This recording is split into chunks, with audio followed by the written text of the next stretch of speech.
Haji Zainal bin Ahmad mewakili sahabat-sahabat saya dari Samdami Foundation Ara dan Masara ingin mengucapkan ribuan terima kasih kepada Yang Bahagia Ustazah yang sudi meluangkan masa untuk menyampaikan tazkirah bulanan kami secara online.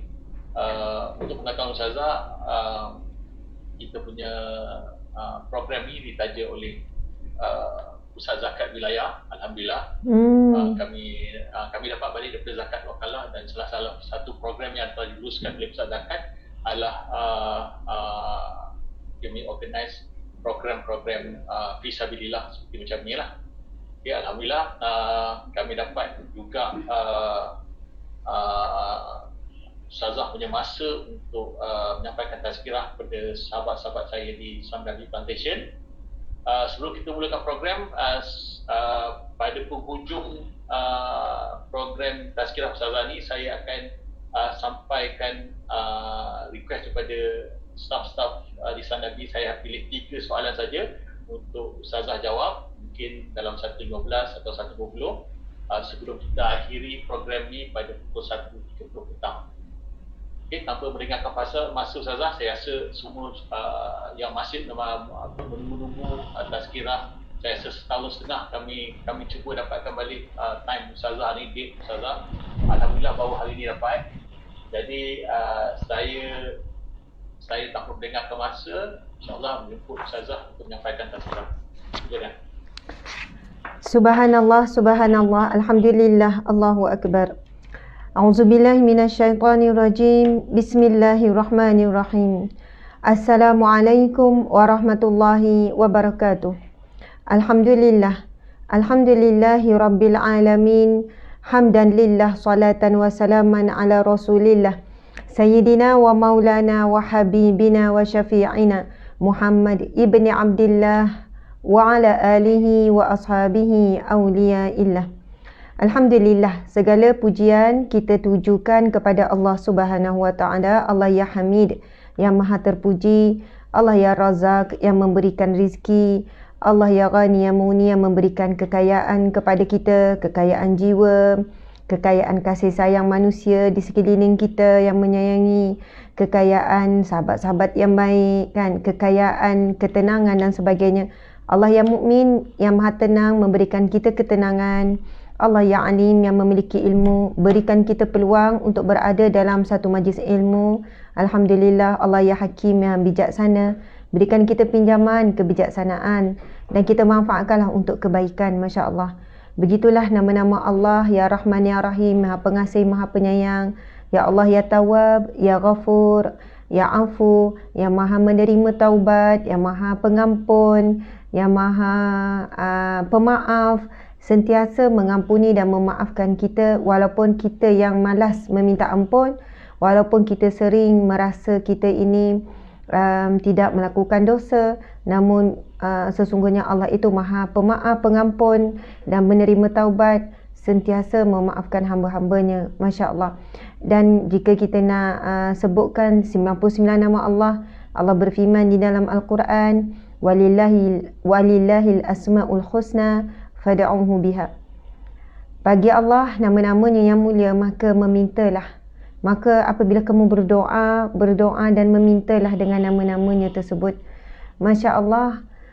Begitulah sebenarnya dalam kehidupan kita, daripada alam roh, alam rahim sampai saat ini, kita sentiasa dalam jagaan Allah ya Hafiz, Allah yang maha menjaga, Allah yang muhaimin, yang maha mengawasi kita. Begitu banyak sebenarnya kasih sayang Allah yang Allah tunjukkan, tapi tanpa sedar. Namun bagi hamba Allah yang sentiasa bersyukur, dia sentiasa menghitung-hitung nikmat Allah. Maka bila datangnya ujian, nikmat Allah itulah yang menguatkan dia untuk berdiri teguh.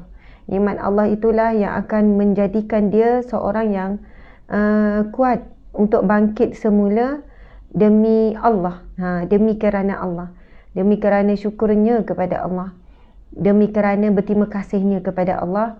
Dan hasil daripada syukur dan terima kasihnya kepada Allah itu jualah yang akan dia dapat semula berganda, iaitu syurga Allah. La in syakartum la azidannakum. Allah berfirman, Yang bermaksud jika kamu bersyukur, walaupun kamu sedang diuji dengan sakit sekarang, diuji dengan kehilangan mungkin orang tersayang, apapun ujian yang datang, kamu tetap mampu bersyukur, kamu tetap mampu menghitung nikmat Allah, maka Allah berjanji akan menambahkan nikmat ke atas kita. Dan sebesar-besar nikmat adalah nikmat syurga. Sebesar-besar nikmat adalah pengampunan Allah. Sebesar-besar nikmat adalah apabila kita hidup dapat redha Allah. Tuan-puan sekalian, jangan takut untuk hilang. Jangan takut kalau kita diuji dengan hilang kawan, hilang harta benda, hilang orang tersayang, dikhianati, difitnah dan sebagainya. Tapi yang paling kita takut adalah bila kita hidup hilang redha Allah, hilang barakah, hilang rahmat Allah.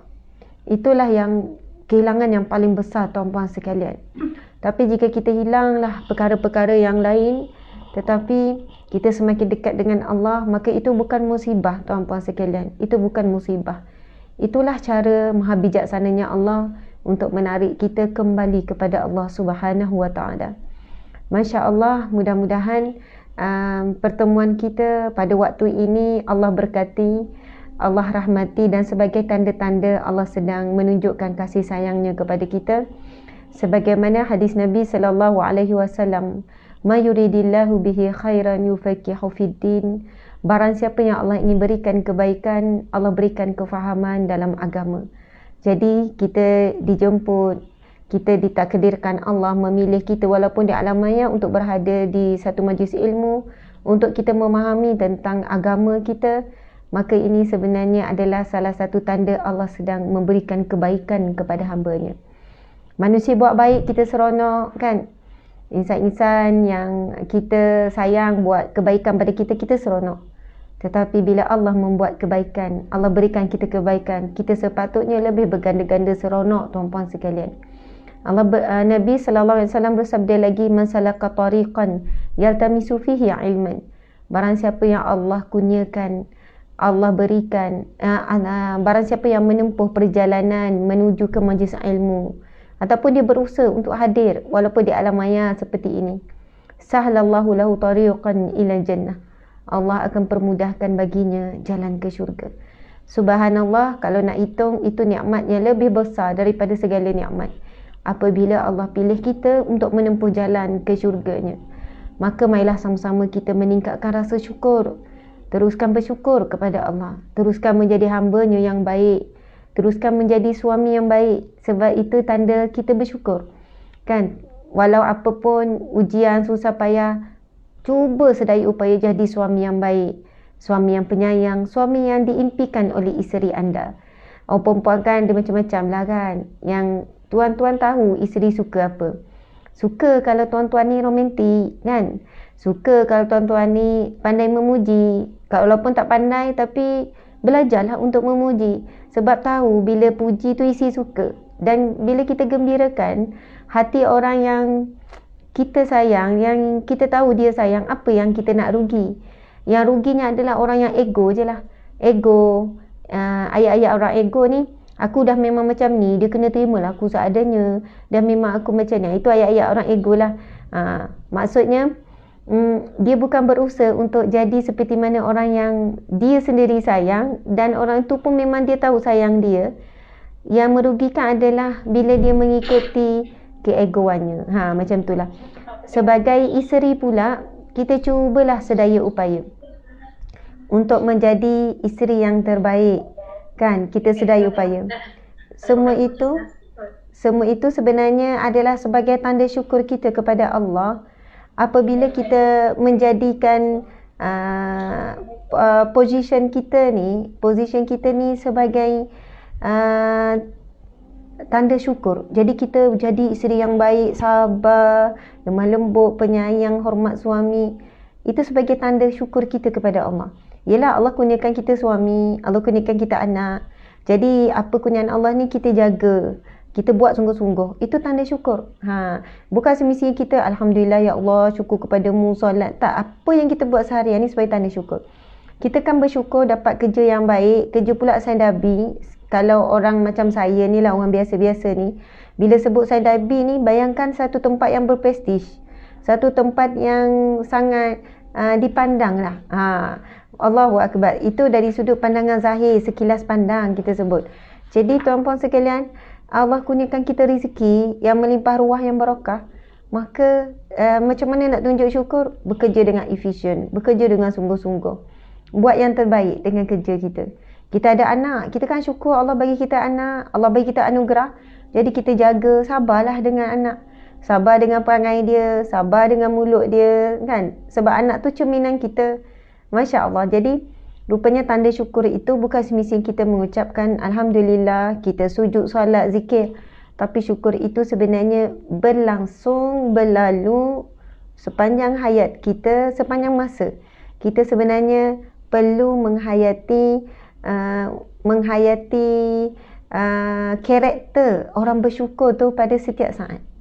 Karakter orang bersyukur pada setiap saat tu bukan hanya ketika ibadah khusus. Alhamdulillah, subhanallah.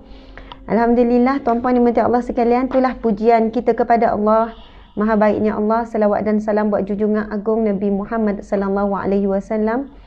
Maka marilah sama-sama kita memulakan majlis ilmu kita dengan bacaan umum kitab Al-Fatihah. A'udzubillahi minasyaitonirrajim. Bismillahirrahmanirrahim. Alhamdulillahirabbil alamin, arrahmanirrahim, maliki yaumiddin. Iyyaka na'budu wa iyyaka nasta'in. Ihdinas siratal mustaqim. Siratal ladzina an'amta 'alaihim ghairil maghdubi 'alaihim waladdallin. Amin. Amin. Amin ya rabbal alamin. Subhanallah. Lebih dahulu saya ingin mengucapkan jutaan terima kasih kepada pihak penganjur Saim Darbi Plantation, Tuan Haji Zainal Ahmad, selaku pengurusi majlis merangkap pengurus pentadbiran dan sukan Kumpulan Sumber Manusia Saim Darbi Plantation. Kami anak anak kami sama-sama belajar di Sri Setia, sekolah yang sama, masya-Allah. Pernah jumpa dengan Tuan Haji Zainal Ahmad, ahli-ahli lembaga pengarah Saim Darbi Plantation, barisan kepimpinan eksekutif Saim Darbi Plantation, warga kerja Saim Darbi Plantation yang dikasihi sekalian. Masya-Allah, tajuk yang diberikan sangatlah sangat relevan lah dengan kita, hikmah pandemik COVID-19 bagi individu dan keluarga. Masya Allah. Bila bercakap tentang soal hikmah, kita boleh menghitung hikmah demi hikmah. Kita, kalau saya tanya tuan-puan lagilah boleh kita boleh fikir sendiri kan, pelbagai hikmah. Itu mungkin 1%. Walaupun kita hitung kalau keluar 20 hikmah. 20 hikmah yang saya dapat daripada wabak ni, contoh. Itu pun kita tak tahulah berapa persen. 0.1 ke 0.2 ke kan. Tak tahu berapa persen. Yang pastinya hanya Allah yang maha mengetahui hikmah. Hanya Allah yang mengetahui hikmah. Hikmah ni kita boleh faham apa yang tersembunyi, kebaikan yang tersembunyi. Apakah perancangan Allah sebenarnya? Apakah yang Allah nak beri kepada kita hasil daripada sabar ni? Sebenarnya Allah berkehendakkan apa? Subhanallah. Jadi hikmah yang maha mengetahui adalah Allah Subhanahu wa ta'ala, ya Hakim, yang maha bijaksana, yang mengetahui hakikat kebijaksanaan perancangan dan ketetapannya ini. Jadi kita sebagai hamba, kita boleh cuba berfikir menggunakan akal untuk mencari hikmah. Jadi tajuknya adalah hikmah pandemik COVID-19 kepada individu dan juga kepada keluarga, kehidupan kita berkeluarga. Masya Allah. Muslimin muslimat yang dirahmati Allah sekalian. Pertama, bila sebut pandemik, dulu wabak, lepas tu jadi pandemik sebab ia adalah satu wabak seluruh dunia. Masya Allah. Kita sekarang sedang berada dalam situasi yang semakin menakutkan, semakin membimbangkan, semakin tertekan. Masya Allah. Dan tekanan, kebimbangan dan ketakutan ia berbeza. Bagi individu dia sangat berbeza. Mungkin bagi orang yang ada masalah anxiety, kemurungan, ada masalah kebimbangan terlampau lah, apa yang berlaku ni bertimpa-timpa lah. Dia dah ada masalah tu, lepas tu bertambah pula dengan apa yang sedang berlaku ni.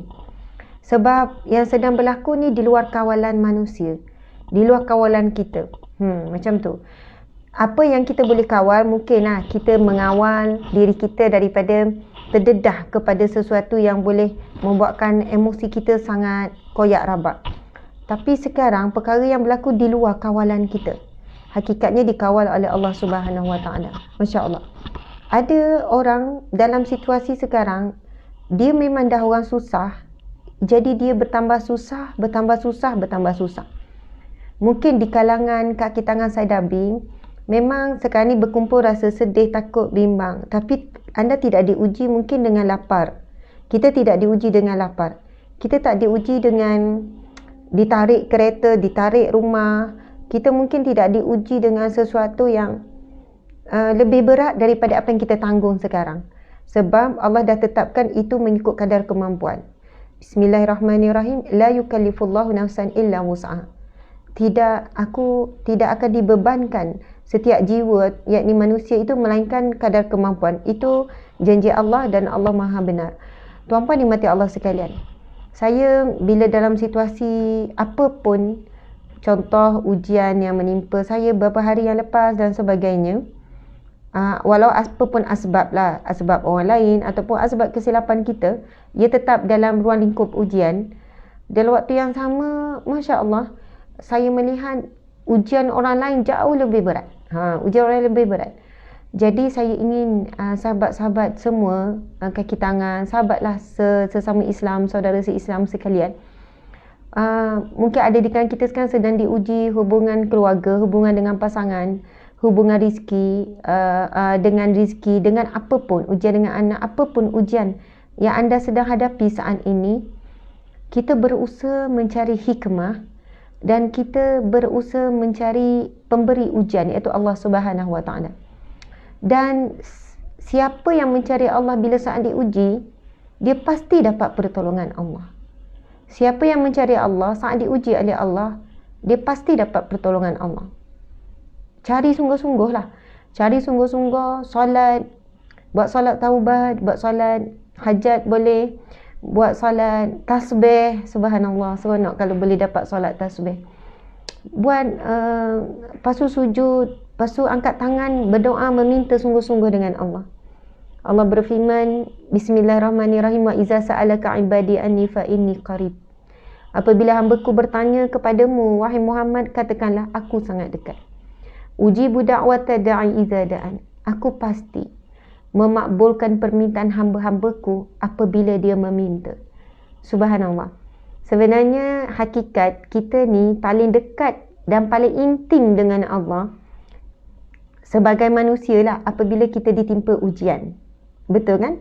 Ditimpa ujian, kita punya mengadu, kita punya angkat tangan tu, kita punya solat tu pun dah menangis-nangis. Iyyaka na'budu wa iyyaka nasta'in. Hanya kepadamu kami sembah, hanya kepadamu kami mohon pertolongan. Ihdinas siratal mustaqim. Kita minta Allah tunjukkan, beri petunjuk yang jelas ya Allah, apa yang perlu aku buat. Beri aku petunjuk jalan yang benar. Masya Allah. Lain macam. Memanglah hadis Nabi sebut waktu yang paling dekat hambanya dengan Tuhannya, dengan Allah adalah waktu sujud. Tapi ketika kita sujud dalam keadaan gembira, happy, tengah kenyang, tengah nikmat yang banyak, tengah hore-hore kan, tak rasa dekat dengan Allah tu.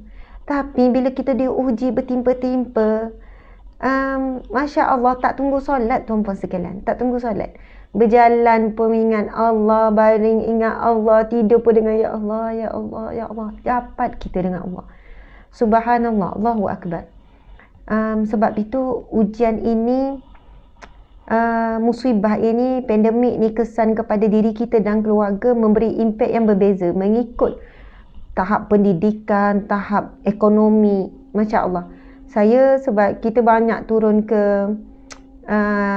kepada rakyat marhain kan, kita banyak turun ke rumah fakir miskin, kita lihat. Contoh baru ni saya ada pergi ziarah, ikut SOP lah ni ya, tuan-puan sekalian. Seorang wanita, seorang ibu yang sangat cekal, anak 10 orang. Anak yang bawah dan 5 orang tu selang setahun. Lepas tu ada baby pula yang berapa bulan, baru 2 bulan macam tu baby. Suaminya pukul, maki, hamun, dera dia, Masya Allah. Lepas tu saya kata, puan berpisah lah. Saya yakin puan kuat sebenarnya. Lepas tu kan, wanita ni wanita yang baik. Tu yang saya nak sebut. Kesan pandemik ni tuan-puan sekalian, bagi kita adalah ujian kita. Tapi bila saya tengok wanita ni dengan saya gitu, anak dia rapat-rapat kecil-kecil, rumah kecil tuan-puan sekalian, dengan rumah kecil, rumah 2 bilik saja dengan anak 10 orang. Ibu ni kerja jual macam jual ni, dia buat karipap, dia buat karipap pusing, lepas tu dia buat apa nama, macam tu lah, dia buat makanan dia jual. Bersungguh dia buat sambil dengan anak kecil, dengan anak yang ramai dalam rumah. Suami buat apa? Suami tak buat apa-apa. Suami tahu minta duit, makan, minum, marah, maki hamun dia, menyalahkan dia. Sebab apa? Suami hilang kerja kesan pandemik. Lepas tu suami stres, tak boleh keluar. Biasa suka pergi lepak-lepak. Jadi dia lepaskan kemarahan tu pada isteri, pada anak-anak. Saya kata akak ni dah teruk dah. Dengan urus anak, letih ini, apa semua. Akak kena terus bertahan demi anak-anak. Siapa nak jaga anak-anak akak yang kecil, yang comel ni kak? Dia kata akak kena fikir tentang emosi akak. Dia kata saya ni memang dah down sangat ustazah, dengan ujian Allah bertimpa-timpa begitu begini. Dan saya paling rasa sedih sangat suami dia kata. Macam tu. Saya kata kalau akak sayang suami, betul saya faham akak sayang suami. Macam ni lah. Sebelum akak sayang suami, sayang diri sendiri dulu. Lepas tu, akak minta berpisah. Esok kalau suami tu dah berubah jadi baik, terimalah semula. Ada jodoh, bertemulah semula. Buat masa ni dengan perangai suami yang macam tu, pukul, kan, hina, kutuk akak depan anak-anak. Ia memberikan keburukan bukan pada akak je, pada anak-anak juga. Subhanallah, anak-anak menangis tengok ibu dia macam tu. Jadi, subhanallah, tuan-puan dan puan Allah sekalian, saya sebutkan daripada awal tadi, musibah ini kesan kepada individu berbeza, kesan pada keluarga pun berbeza.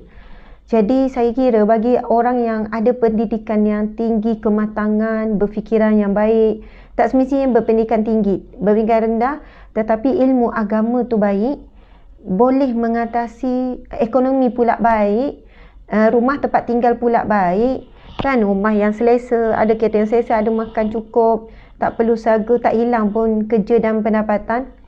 Jadi kesannya tidak seburuk seperti mana yang saya gambarkan wanita itu tadi.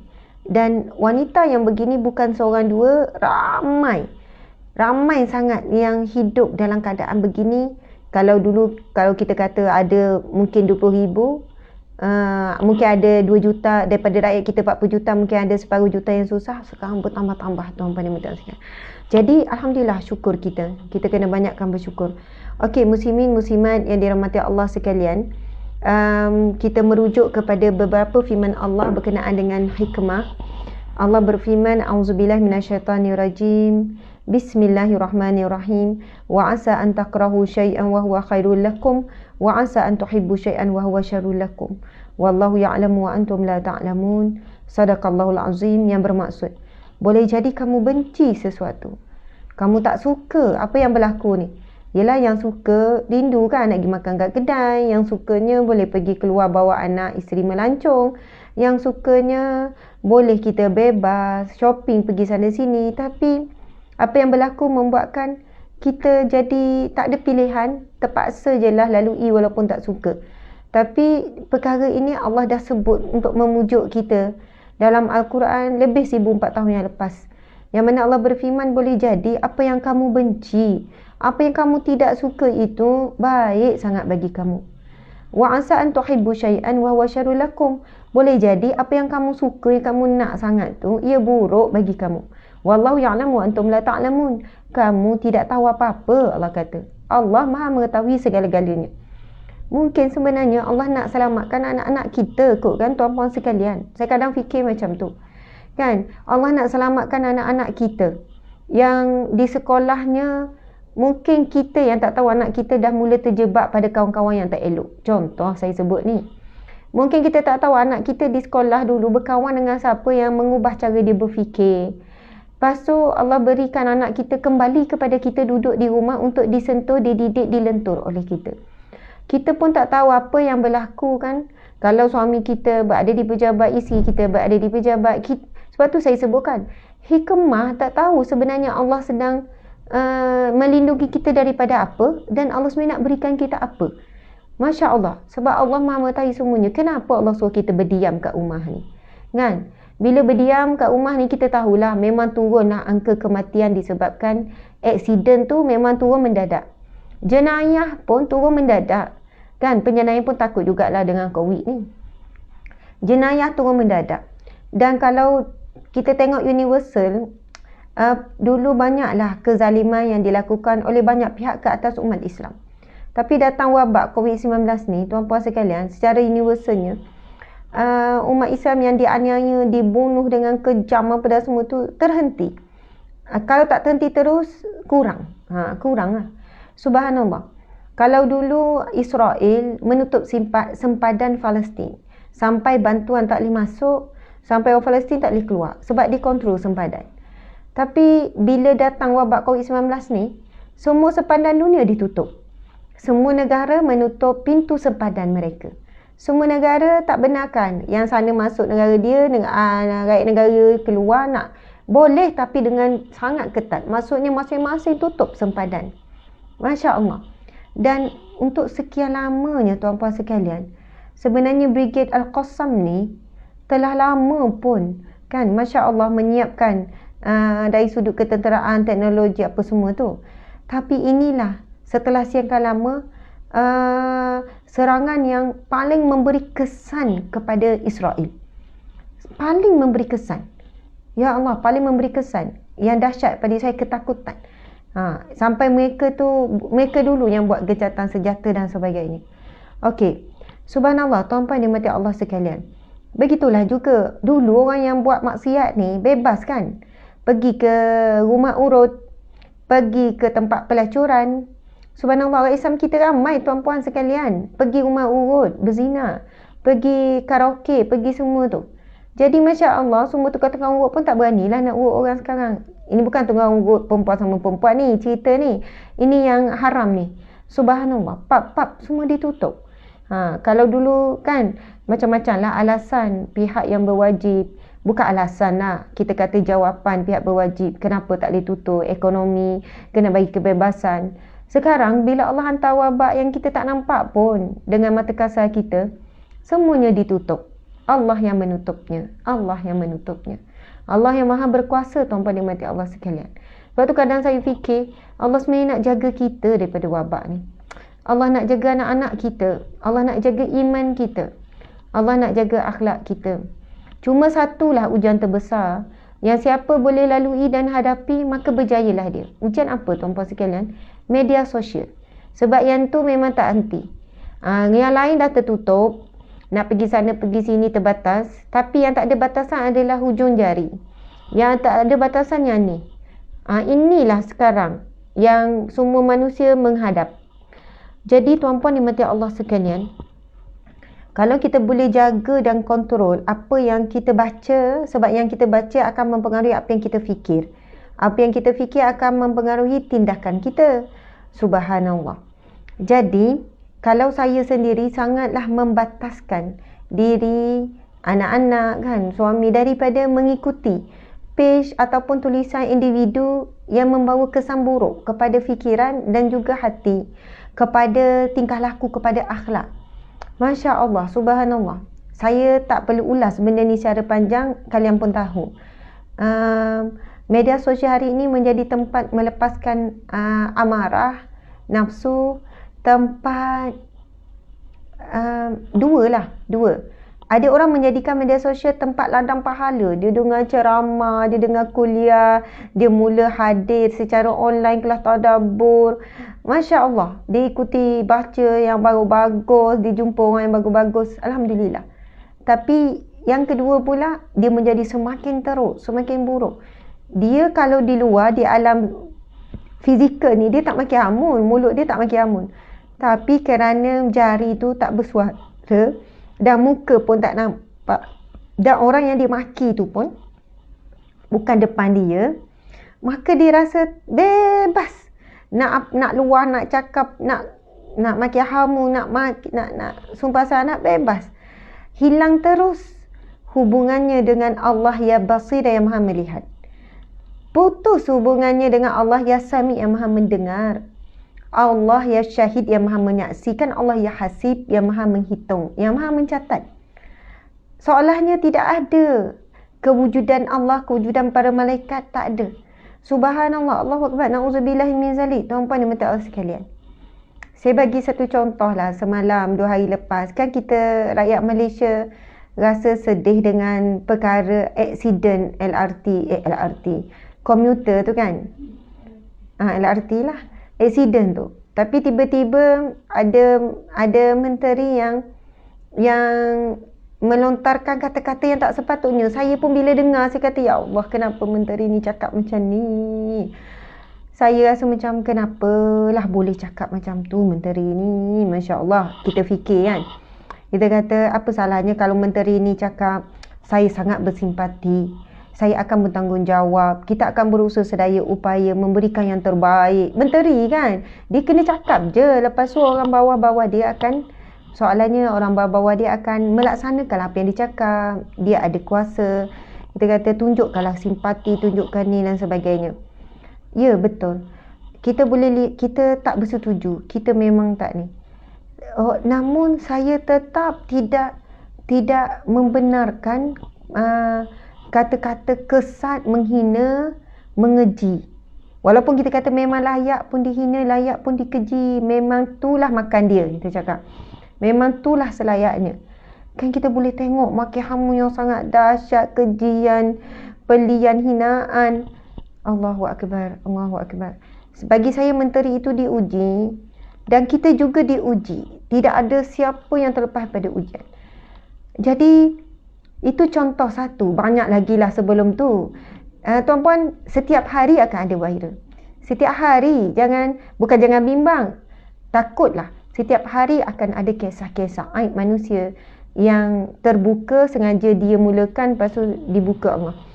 Allahu Akbar. Tuan-puan yang dirahmati Allah sekalian, jadi sekarang bila berlakulah situasi begitu, saya menasihati diri saya dan kalian, tetap menjaga perkataan, tetap jangan hilang jati diri sebagai Muslim, jangan hilang akhlak kita sebagai hamba Allah, sebagai umat Nabi Muhammad.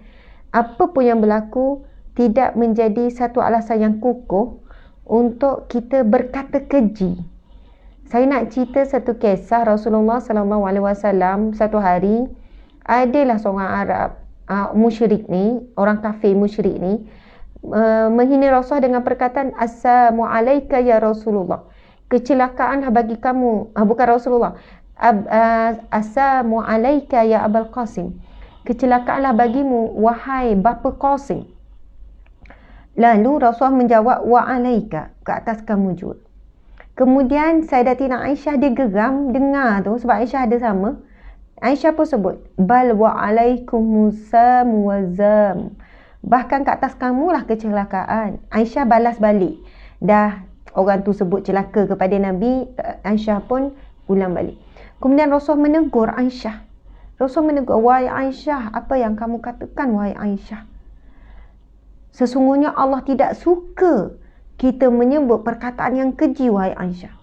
Kemudian Aisyah menjawab, ya Rasulullah, kamu tidak dengar ke apa yang dicakap? Rasulullah menjawab, aku dengar dan aku telah menjawabnya wahai Aisyah. Maksudnya Rasulullah tidak ulang balik perkataan keji itu. Walaupun Rasulullah dihina, walaupun Rasulullah dikeji dengan perkataan keji tersebut, Rasulullah SAW tidak akan menyebut kembali perkataan keji itu.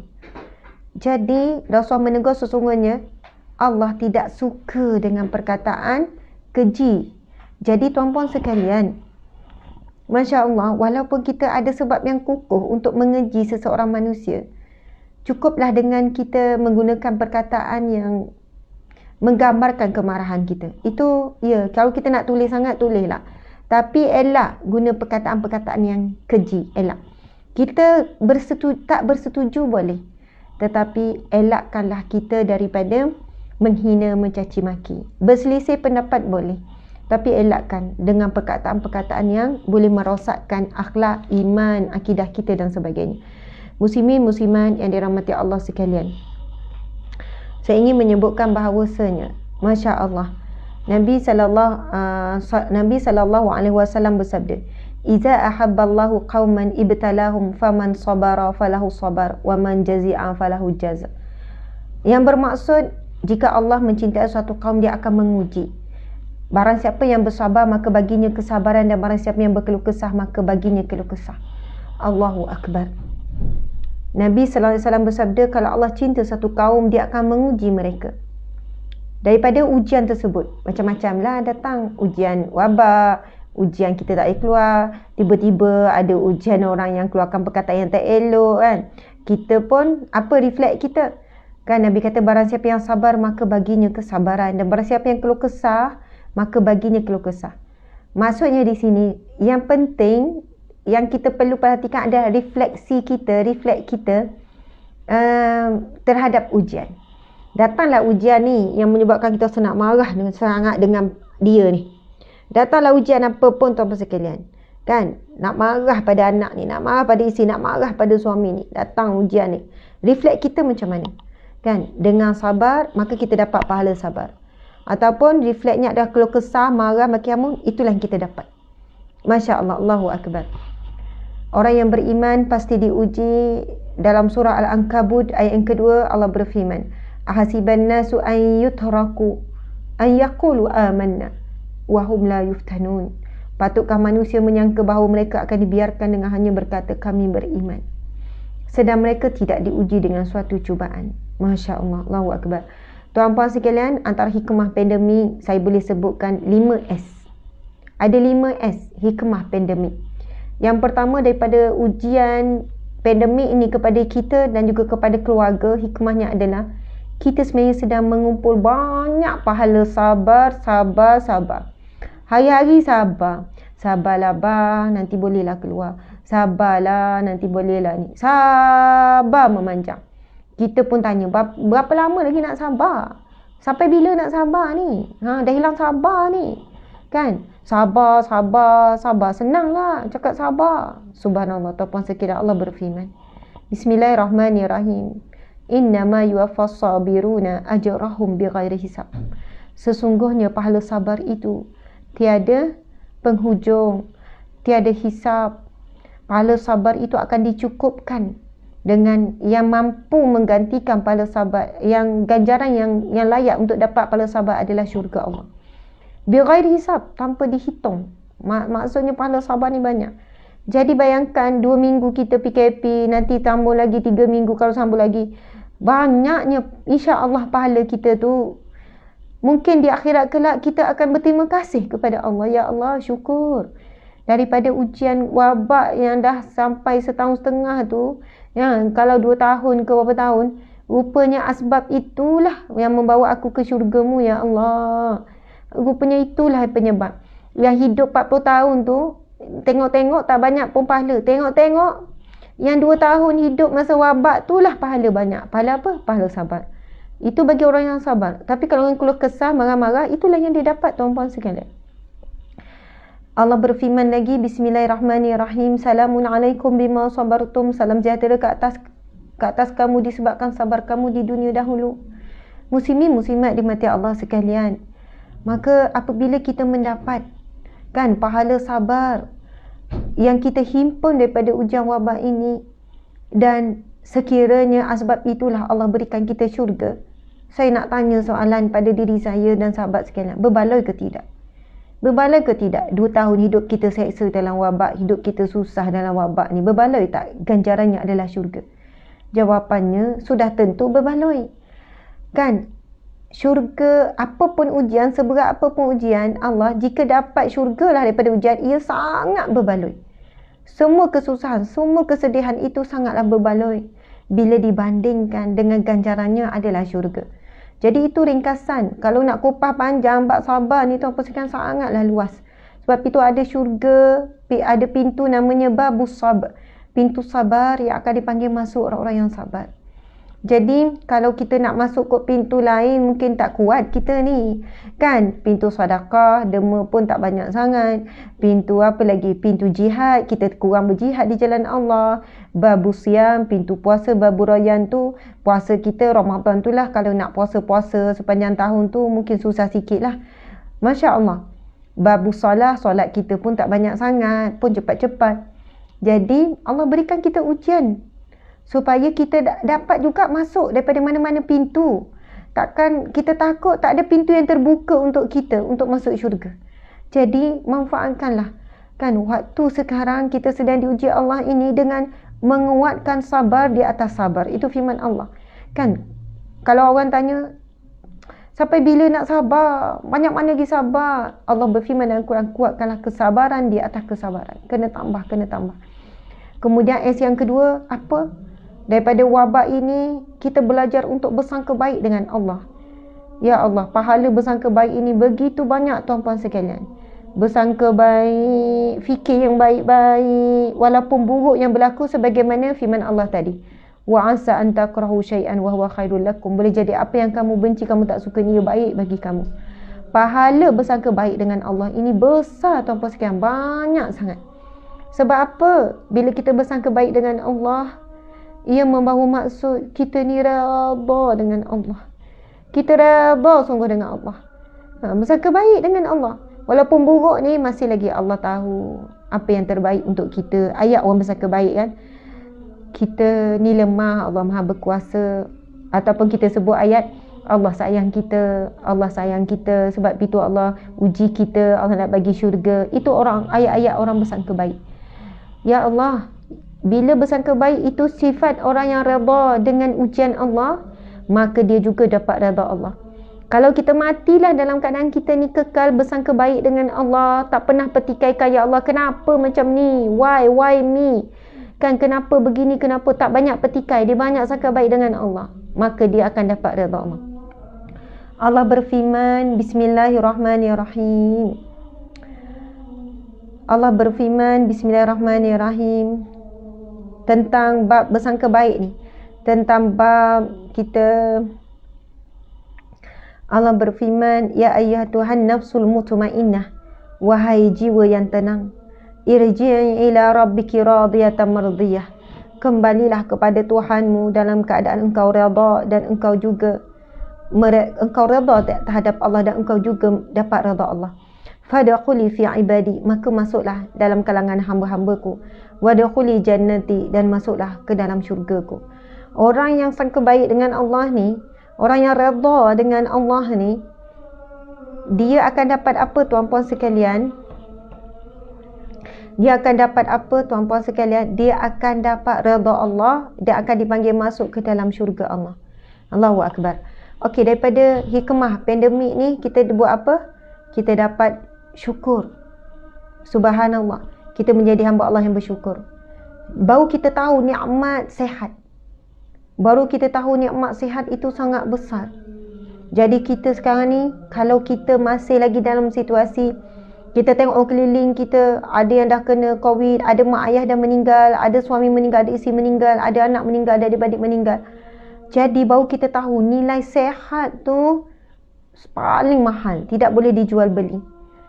Sampailah kita rasa, Masya Allah, sihat yang kita sedang nikmati ini menyebabkan kita jadi hamba Allah. Pagi-pagi, tengah hari, tengok berita COVID makin meningkat, kematian, kita jadi Alhamdulillah ya Allah, kita sekeluarga masih lagi dilindungi Allah. Alhamdulillah kita semua sekeluarga masih lagi sekian-sekian. Kita jadi apa? Menjadi hamba Allah yang bersyukur. S yang satunya iaitu sehat. Lepas tu S dapat sokongan syukur. Kita dapat sokongan sekeliling dan sebagainya. Okey tuan-puan dimati Allah sekalian, sekarang pukul 1 suku, saya diminta oleh penganjur untuk berikan ruang untuk bertanya soalan. Jadi silakan untuk bertanya soalan. Masya Allah. Subhanallah Ustazah, terima kasih untuk menyedar kami supaya lebih sabar dengan cabaran-cabaran yang kita hadapi. Masya Allah. Soalan pertama saya ni daripada sahabat saya sendiri berkenaan dengan vaksin COVID ni dan akidah. Kan seperti macam semalam, kita ni berebut-rebut untuk daftarkan diri kita ni untuk dapatkan temujanji dapatkan vaksin COVID. Jadi jika yang tak, jika ada masalah tak dapat dengan line yang ada, betul. kita marah kerajaan, kita marah menteri dan macam-macam kita marah. Dan soalan saya, macam mana kita ni sebagai umat Islam dan seorang insan yang kita tak nak lari daripada akidah sebabkan vaksin ni? Salah. Betul. Subhanallah, soalan yang sangat baik. Saya pun antara orang yang tak dapat jugalah tu. Tak tahulah macam mana orang yang dapat tu kan, sebab seluruh Malaysia. Kedua, saya pun dah lama juga berdaftar dalam MySejahtera, pun tak dipanggil lagi. Kan kita ni memang tak adalah nak guna saluran-saluran kabel ke apa kan, tunggu giliran lah. Bila saya bercakap dengan emak saya pasal vaksin ni kan, mak saya kata macam ni, walaupun simple tapi saya macam okey, simple je mak cakap tu, tapi saya rasa macam mendalam. Mak saya kata, kalaulah kita ni kalau kita ni tak selamat, bukan tak selamat, bukan vaksin tu yang menyelamatkan kita. Ni saya share je lah ya, kata-kata seorang ibu. Bukan vaksin tu, kalau tak dapat janganlah kecewa, jangan marah. Bukan vaksin tu yang melindungi kita, itu ikhtiar. Yang hakikat yang melindungi kita adalah Allah. Kalaulah tak mati sebab vaksin, kalau dah sampai masa akan meninggal juga. Saya suka sangat nak mengingatkan siapa-siapa yang menjadi asbab orang lain meninggal dunia, kuatkanlah iman, kuatkanlah akidah. Sebab saya tengok ramai sampai keluarga berpecah. Contoh, anak balik kena mak pun meninggal. Anak ni memang dipersalahkan, dimarah, dimaki, jangan sampai matinya seorang manusia itu sebab kata-kata kita yang terlalu pedih. Jadi tuan-puan dan puan-puan sekalian, dah Allah tetapkan, itu firman Allah. Sejauh mana kita yakin dengan akidah mengatakan bahawa Allah berfirman, sesungguhnya mati itu tidak lambat atau tidak cepat walaupun satu saat. Itu firman Allah. Memang dah ditetapkan mati apa semua tu, dan takdir Allah bawa wabak kematian berlaku dan jumlah yang banyak serentak. Jadi pasal mak saya sebut macam tu. Jadi dan mak saya sambung macam ni. Dia kata, kalaulah tak dapat tak dapat vaksin pun, kalaupun tak dapat vaksin, insya-Allah akan datang, kita akan terlindung juga. Saya kata, maksud mak, yelah kalau separuh dah rakyat tak ada dah dapat vaksin, kita masih belum dapat, lepas tu masa tu wabak pun dah tak ada, maksudnya kita pun okey lah. Macam Brunei, mak saya kata gitulah. Kan Brunei bukanlah semua dapat vaksin, tapi dia dah berjaya daripada awal.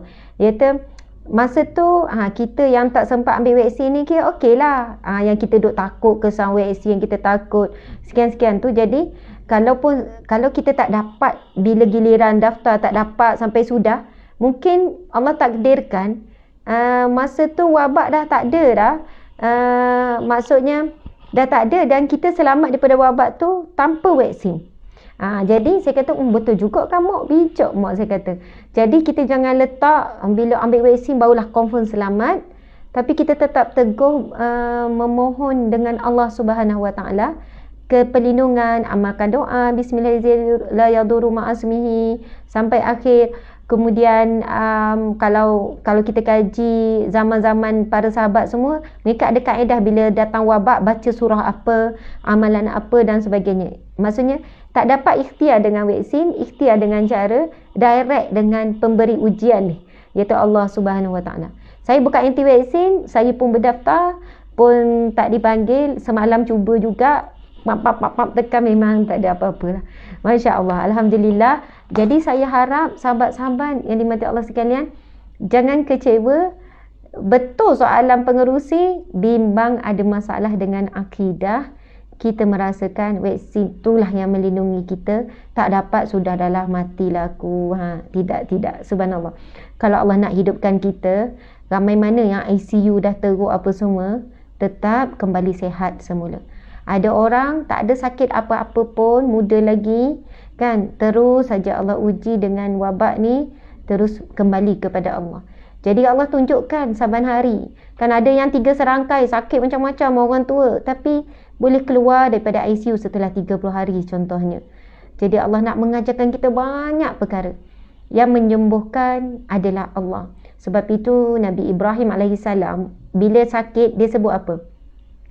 Wa idza maritu fahuwa yashfin. Apabila aku sakit, dialah yang menyembuhkanku. Ubat, ikhtiar, kepakaran doktor itu adalah perantaraan, usaha, ikhtiar. Tapi kalau Allah tak izinkan, walaupun dapat rawatan terbaik, walaupun dapat semua, A dengan B sakit, sama je dapat rawatan, samanya. Tetapi bergantung kepada Allah untuk beri sembuh atau tidak. Masya Allah, Allahu Akbar. Mudah-mudahan jelas kita kuatkan akidah keyakinan kita. Itulah yang menjadi pelindung, itu yang menyelamatkan, beri ketenangan kepada kita, keyakinan kepada Allah. Subhanallah. Okey, silakan. Baik, terima kasih. Soalan yang seterusnya ni daripada kaum isteri-isteri yang bekerja kan. Ya. Cabaran bekerja di rumah, Ustazah. Ya. Selain daripada berjumpa-lumus untuk menyiapkan kerja ataupun arahan daripada pihak atasan, selalunya pihak muslimah ni dia ada tanggungjawab yang lain seperti menguruskan rumah tangga, betul, siapkan makanan anak-anak, nak tengok anak-anak punya online class. Betul, subhanallah. Jadi secara tak langsung ada masa yang kita curi untuk mengendalikan masalah-masalah pribadi kita. Masya Allah. Jadi macam mana kita nak berkati income yang kita dapat daripada pihak majikan untuk tersalurkan pada penggunaan keluarga, Ustazah. Subhanallah. Sebelum itu saya nak membaca satu hadis Nabi, itu jadi kekuatan saya juga. Nabi SAW bersabda, "Man talaba dunya halalan isti'fafan 'anil mas'alah wa sa'yan 'ala ahli wa ta'atufan 'ala jarihi ba'athahu Allahu yawmal qiyamah wa wajhuhu kal qamar lailal badri wa man talaba dunya halalan mukathiran mufakhiran mura'iyan laki Allah Ta'ala yawmal qiyamah wa huwa alaihi ghadbanun." Sadaqallahul azim, yang bermaksud, sesiapa yang mencari dunia yang halal untuk menjauhkan diri daripada dia meminta-minta. Maksudnya dia mencari rezeki yang halal ni. Dia bekerja ni. Kan? Untuk mengelakkan diri dia daripada meminta-minta dengan manusia. Dan usaha untuk keluarga. Dan dia berusaha untuk mencari nafkah. Sama ada isteri atau suami mencari rezeki lah untuk keluarga. Dan untuk tetangga ataupun jiran-jiran ataupun untuk orang yang susah. Maksudnya daripada rezeki tu dia banyak membantu orang yang susah. Ia akan dibangkitkan oleh Allah pada hari kiamat dengan mukanya bagaikan bulan purnama. Nabi kata orang yang cari rezeki yang halal ni, orang cari rezeki yang halal ni kan untuk dirinya supaya tak meminta, untuk ahli keluarganya, kemudian untuk jiran, tetangga ataupun orang miskin, lalu dia bersedekah lah. Allah akan bangkitkannya di mahsyar kelak dengan wajah yang bercahaya, ibarat bulan purnama. Subhanallah. Tapi ada sambungan. Dan siapa mencari dunia yang halal untuk memperbanyak, berbangga dan sombong, akan bertemu dengan Allah pada hari kiamat, sedang Allah murka kepadanya. Siapa cari rezeki untuk menyombongkan diri, kan? Siapa cari rezeki untuk riya, untuk memangga-bangga, maka Allah juga akan murka kepadanya. Jadi tuan-puan dimati Allah sekalian, saya bagi yang bekerja di rumah, work from home, memang cabarannya berganda-ganda berbanding kerja di pejabat. Suasana paling utamalah, kan? Pejabat lain, motivasinya lain, fokusnya lain, keselesaannya lain. Bekerja di rumah, subhanallah, bekerja di rumah dengan kerja rumah depan mata, dengan anak depan mata, dengan cabaran hiburan pula depan mata, kan? Kalau tekan Netflix tu, banyaknya pilihan. Kalau rumah ada HBO tu tak berhenti-hentilah movie-nya. Masya Allah, banyak sangat ujiannya, cabarannya. Tuan-puan sekalian, kita cari rezeki untuk keluarga. Jadi, mencari rezeki bukan nombor dua. Sama-sama. Kalau saya lah, Ustazah, mana lebih utama? Ada orang kata, Ustazah, saya family first. Apa pun berlaku, family is first. Saya kata, okey, kalau puan family first, saya pun sama. Jadi, apa yang puan buat untuk family first tu? Saya akan buat yang terbaik untuk keluarga. Untuk anak-anak, saya akan buat yang terbaik. Kalau bertembunglah dengan kerja, dengan keluarga, keluarga dulu. Saya kata, puan bekerja tu untuk apa? Untuk menampung belanja keluarga, saya nak bagi yang terbaik. Jadi sebenarnya, puan nak mencapai kedudukan, nak buat yang terbaik untuk keluarga, puan tak akan dapat capai melalui kerja.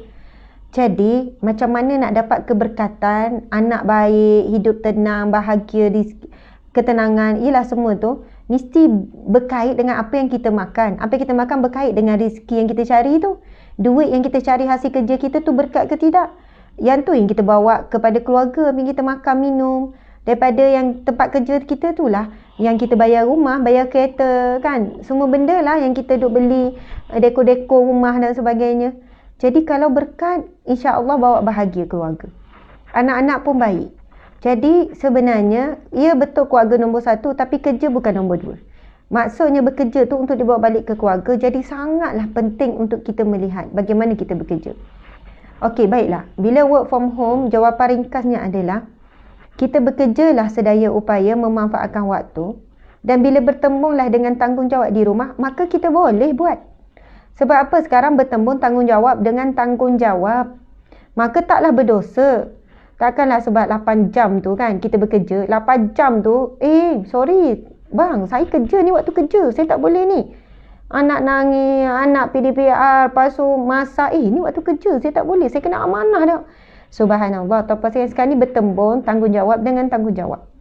Maka pandai-pandailah kita adjust waktu.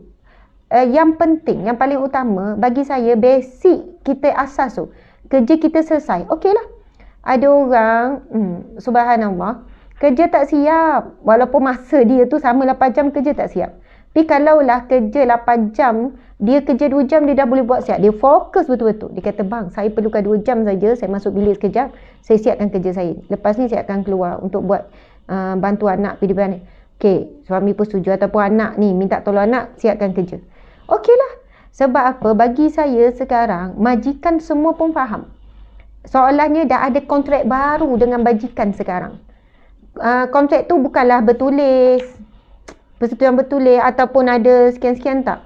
Kontrak tu secara non-verbal lah. Maksudnya bila majikan kata, okey, majikan bagi tugas gini-gini, yang penting siap. Maka kalau siap, maka kita dah buatlah tanggungjawab kita tu. Masa selebihnya tu, kalau kita tanya lagi bos dah siap dah, ada apa-apa? Tak ada apa, buat masa ni tu je. Jadi takkan nak duduk diam juga depan ni. Kenapa tu? Saya sedang bekerja ni, waktu bekerja. Itulah sefahaman yang kita bina dengan majikan itu yang menentukan keberkatan. Masya Allah. Saya kira semua konsep itu diguna pakai dalam waktu wabak work from home ni lah. Tuan-puan yang dirahmati Allah sekalian. Yang salahnya adalah kerja tak siap lagi dan lain-lain. Dan ia bukanlah dia tak menjalankan tugas bukan sebab tanggungjawab. Bukan sambung tanggungjawab. Tapi sebab apa? Lepas movie, lepas tengok mula tengok gosip, tekan simo, dah baca. Lepas tu tengok komen pula, dah 1 jam, 2 jam. Padahal dalam waktu dia bekerja ni. Maka sekiranya bertembunglah tanggungjawab dengan tanggungjawab, maka insya-Allah masih dalam ruang lingkup berkat. Masih ruang lingkup, maksudnya bukanlah disebut kita kerja dalam keadaan yang tak efisien, bukan dalam keadaan kita tidak amanah, kita tak jujur. Bertembung tanggungjawab dengan tanggungjawab. Tanggungjawab tu depan mata. Masya Allah. Tapi kalau bertembung tanggungjawab dengan hiburan, dengan perkara yang lara, tanggungjawab dengan contoh-contoh seperti itu tadi, tidur 4 jam. Kan? Tidur 2 jam. Lepas tu duduk main game contohnya. Subhanallah, tuan-puan dimati Allah sekalian, na'udzubillah. Itulah yang menyebabkan hilangnya keberkatan. Jadi saya harap sahabat-sahabat semua jangan tertekan work from home. Yang penting kita cuba laksanakan tugasan yang diberikan terbaik, siap dengan yang efisien apa semua dengan terbaik. Selepas tu jalankanlah tanggungjawab kita di rumah. Yelah, sebab anak pun tak nak hantar. Kan? Tempat biasa anak biasa pergi sekolah. Sekarang semua depan mata. Saya faham konflik tu sebab saya pun hadapi. Jadi Masya Allah, kita cubalah buat yang terbaik. Mudah-mudahan boleh menjawab persoalan tuan-puan sekalian, boleh memberikan ketenangan, sedikit kefahaman. Saya ucapkan terima kasih di atas jemputan istimewa daripada Sandabi Plantation ni. Saya sayang semua dan hormat semua kerana Allah, kerana Rasulullah. Di dunia kita bertemu, di syurga Allah kita bersatu. Amin ya Rabbal Alamin. Dan juga kepada semua yang melihat, semua yang turut hadir sama. Alhamdulillah. Mohon maaf salah dan silap saya. Mohon maaf banyak-banyak. Sekian, Assalamualaikum warahmatullahi wabarakatuh. Waalaikumsalam, Ustazah. Bagi pihak Sandabi Plantation, saya ucapkan ribuan terima kasih kerana dapat meluangkan masa, dapat memberikan tazkirah untuk mengingatkan kami kamu dari segi sifat sabar tu dalam masalah pandemik sekarang ni. Dan alhamdulillah, insyaAllah kita akan berjumpa lagi pada masa akan datang. Kami berterima kasih sekali lagi dengan masa yang Ustazah berikan kepada kami. InsyaAllah diberkati dan dirahmati. Amin. Amin. Amin. InsyaAllah.